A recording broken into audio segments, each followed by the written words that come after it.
இந்த தேர்தல் முடிவுகள் வந்த பிறகு என்னை பற்றி வந்து ஒரு 2-3 விமர்சனங்கள் வந்து சோசியல் மீடியாவில், அரசியல் உலகத்தில் பரவலாக வந்து பரவிக்கிட்டு இருக்கு. அதுக்கு வந்து நான் வந்து விடை கொடுக்கலன்னு சொன்னால் அதே வந்து உண்மையாயிடும் அப்படின்னு ஆகிடும். நான் வந்து நேற்று பெங்களூர் போகும்போது நீங்கள்லாம் இங்கே வந்திருப்பீங்க, ஏர்போர்ட்டில் யாரோ வந்திருப்பீங்க. அங்கே வந்து நீங்கள் கேள்வி கேட்பீங்க, அதை விடை கொடுத்துலான்னு இருந்தேன். அப்போ நீங்கள் யாரும் அங்கே இல்லை. அதுக்கு அப்படியே பெங்களூர்லேருந்து திரும்பி வரும்போது கூட அங்கே மீடியா யாருமே இல்லை. அதுக்கப்புறம் 18th வந்து கேரளா வந்து ஷூட்டிங் இருந்தது சொல்லியிருந்தாங்க. அப்போ வந்து நான் விடை கொடுத்துடலாம் அப்படின்னு நினச்சேன். நீங்கள் அங்கே வரலன்னா கூட முதல்ல சொல்லிவிட்டு அங்கே வர சொல்லி விடை கொடுத்துடலாம்னு நினச்சேன். அது ஷூட்டிங் வந்து போஸ்ட்போன் ஆகிடுச்சு. ஸோ இங்கே ரொம்ப இன்னும் தள்ளக்கூடாது அப்படின்னு சொல்லி உங்களெல்லாம் நான் கூப்பிட்ருக்கேன். ஃபஸ்ட்டு வந்து தேர்தல் முடிவுகள் வந்த உடனே நான் வந்து ஸ்டாலின் சாரை போய் பார்த்தது. அது கொஞ்சம் விமர்சனங்கள் வந்தது. ஸ்டாலின் சார் அவர்களே என்னுடைய 38-40 ஆண்டு நண்பர். எங்களுடைய நட்பு கொள்கைகள் அரசியலுக்கு அப்பாற்பட்டது. ஜனநாயகத்தில் வந்து தோல்வி வெற்றி சகஜம். இருந்தாலும் ஸ்டாலின் அவர்கள் வந்து அந்த குளத்தூரில் வந்து தோற்றது எனக்கு கொஞ்சம் சங்கடமாக இருந்தது. அதுக்காக ஒரு நண்பனுங்கிற முறையில், நட்பு முறையில் அவரை போய் நான் பார்த்தேன். அதுக்கு வந்து நான் வந்து இங்கே விஜய் வந்து சிஎம் ஆகக்கூடாது, பவருக்கு வரக்கூடாது, அதை தடுக்கிறதுக்கு வந்து ரஜினி அங்கே போயிருக்காங்க, வேறு ஏதோ 2 பெரிய பார்ட்டியை வந்து சேர்க்கணும்னு சொல்லி பேசுகிறாங்க அப்படின்னு சொல்லி விமர்சனங்கள் வெளியே வருது. அந்த சூழ்நிலையில் அதெல்லாம் பேச முடியுமா? அப்படி பேசுகிற ஒரு தரங்கெட்ட ஆள் ரஜினிகாந்த் இல்லை. அது வந்து தெளிவுபடுத்துகிறார். 2வது வந்து நான் அவர் வந்து வாழ்த்து சொல்லலை, ஏர்போர்ட் போகும்போது வாழ்த்து சொல்லலை. அவர் ஜெயிச்ச உடனே எக்ஸ் தளத்தில் வந்து என்னுடைய வாழ்த்துக்களை தான் வந்து அவருக்கு வந்து பதிவிட்டார். நான் 2016 அரசியலுக்கு வரேன்னு சொன்ன பிறகு நான் ஏர்போர்ட்டுக்கு போகும்போது யூஸ்வலாக அங்கே இருக்கிறவங்க அந்த போர்டிங் கார்டு வாங்கிறதுக்கு இருப்பாங்க. அவங்களுக்கு கேட்குறது தான் வழக்கம், மீடியா யாராவது இருப்பாங்களா அப்படின்னு. அதே இதில் தான் மீடியா யாராவது இருப்பாங்களான்னு கேட்டேன். பெங்களூர் போகும்போது மீடியா யாரும் இல்லைன்னு சொன்னாங்க. சரின்னு சொல்லி நான் போயிட்டுருக்கும்போது திடீர்னு ஒருத்தர் ஒரு மீடியா ஆள் மாதிரி தெரியல எனக்கு. ஒரு சின்ன ஃபோன் வச்சுக்கிட்டு விஜய் ஒரு முதலமைச்சராக இருக்கார் அப்படின்னு சொன்னேன்.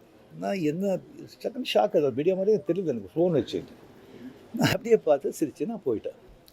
அதுக்கு வந்து வாழ்த்துக்கள் சொல்லலை அப்படின்னு சொல்லி அதுக்கு ஒரு விமர்சனம். இன்னொன்று வந்து விஜய் மேலே எனக்கு பொறாமை அப்படின்னு. நான் அரசியல் வந்து இல்லை, அரசியல் தான் நான் இல்லைன்னு சொல்லி விலகி ஆச்சு. அரசியல் தான் இல்லாத போது அவர் மேலே எனக்கு ஏன் பொறாமை? ஒருவேளை கமல்ஹாசன் ஏதாவது முதலமைச்சர் தான் எனக்கு பொறாமை வந்திருக்குமோ என்னமோ தெரியாது. அப்போ கூட வந்திருக்காது. கிடைக்காம இருக்காது, கிடைக்காது. ஸோ இன்னொன்று வந்து எனக்கும் விஜய்க்கு வந்து எனக்கும் விஜய்க்கு வந்து ஒரு ஜெனரேஷன் கேப், கிட்டத்தட்ட 25 இயர்ஸ் டிஃப்ரென்ஸ். நான் முதலையே சொல்லியிருக்கேன். நான் வந்து விஜயை வந்து நான் இதை கம்பேர் பண்ணிக்கிட்டால் அது எனக்கு நல்லதில்லை, கெட்ட பேர். விஜய் என்னை பற்றி கம்பேர் பண்ணிக்கிட்டால் அவருக்கு நல்லதில்லை. சின்ன வயசுலேருந்து அவர் பார்த்துட்ருக்காரு. அவர் சிஎம் ஆனதில் எனக்கு என்ன போகிறாங்க? அது இவ்வளோ சின்ன வயசில் 52 வயசில் எம்ஜிஆர் என்டிஆர் சாதனை பண்ணுறதை விட அதை விட ஜாஸ்தி.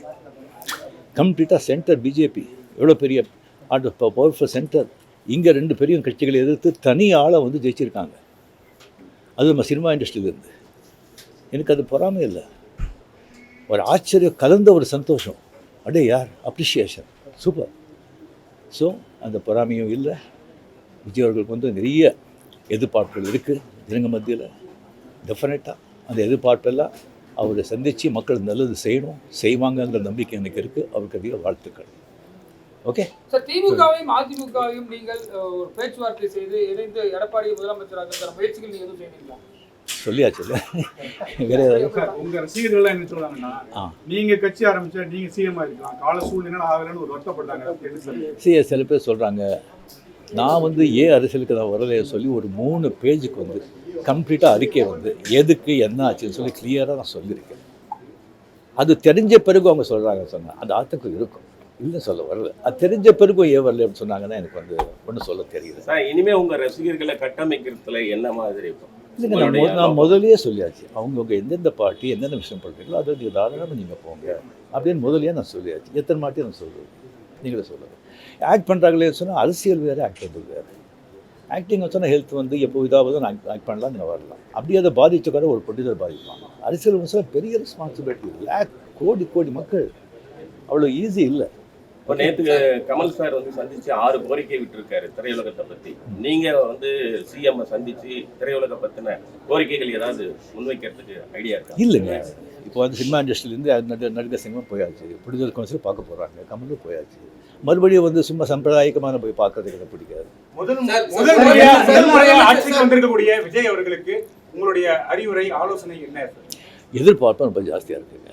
அது டெஃபினட்டாக பூர்த்தி செய்வாங்க நம்பிக்கை எனக்கு இருக்குது. பட் ஒன்று, மக்கள் நம்ம வந்துட்டு ஒரு 2 வருஷம் அவரை விட்டுருணும், 2 வருஷம் விட்டுருணும். இன்னொன்று வந்து அவருடைய தொண்டர்களாகட்டும் ரசிகர்களாகட்டும் ஜாகிரதையாக வந்து நடந்துக்கணும். இந்த சென்ஸ் அவர் என்ன தப்பு பண்ணால் கூட அது ஸ்ட்ரைட்டாக விஜய்க்கு தான் பாதிக்கும் அப்படிங்கிறத அவன் மனசில் வச்சுக்கணும்.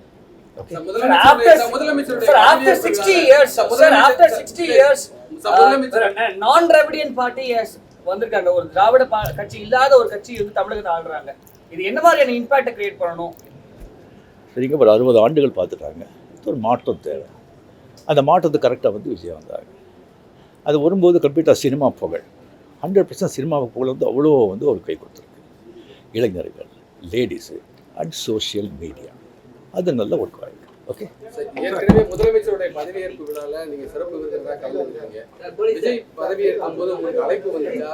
நீங்கள் கலந்து கொள்ளாத போதும் அது ஒரு சமூக வலைதளங்களில் சில கருத்துக்களை முன் வச்சிருந்தாங்க. முதலமைச்சர் அந்த ஏற்ப விழா ஸ்வீரிங் எங்கே நான் எதில் கலந்துருக்கேன் நான்? ஏன்னா எதுலேயும் கிடையாது. சிறப்பு விருந்து உங்களுக்கு அழைப்பு வந்துருக்கு. இன்னும் ஸ்வீரிங்கன்னே பண்ணலைங்க. அது அழைப்பு நான் வந்து 96 தான் கலைஞர் இருக்கும்போதே நான் வந்து அப்போ நான் போகல. 15 டேஸ்க்கு அப்புறம் நான் வெளியே போயிருந்தேன். 15 டேஸ்க்கு அப்புறம் வந்த பிறகு கலைஞர் சார் கேட்டார், உங்களை பார்க்கணும், நான் வரட்டா நீங்கள் வரீங்களா? ஐயோ நானே வரேன்னு சொல்லி அவர்கிட்ட போய் நான் வாழ்த்துக்கள் சொன்னேன். அப்படி நேரடியாக வந்து மக்கள் வந்து மாற்றம் வேணுன்றதை இந்த தேர்தல் மூலியமா உணர்த்திருக்காங்க. 2001 நீங்க தேர்தல் கட்சி வச்சிருந்தா வெற்றி பெற்றுக்கலாம் என்ற ஒரு சொல்லப்படுகிறது. அது வந்து தவறுவிட்டுமோன்னு நினைக்கிறீங்களா? இல்லை, 100% வெற்றி பெற்றுப்பேங்க, அதில் டவுட்டே கிடையாது. பட் ஆனால் அந்த பஸ்ஸை மிஸ் பண்ணிட்டீங்கன்னு நினைக்கிறீங்களா? வேறு கொஸ்டின் சார், இந்தியா லெவலில் இருக்கிற பிஜேபி தமிழ்நாட்டில் வந்து ஒரு சீட் வருது, என்ன காரணம் சார்? சாரி, நான் அதுக்கெல்லாம் நான் ஆன்சர் பண்ணுறேன். Okay, thank you very much. My heartily congratulations to Vijay. Definitely a lot of expectation is there for people. Definitely, I hope, I wish he will fulfill that. Thank you. What are you doing? What are you doing?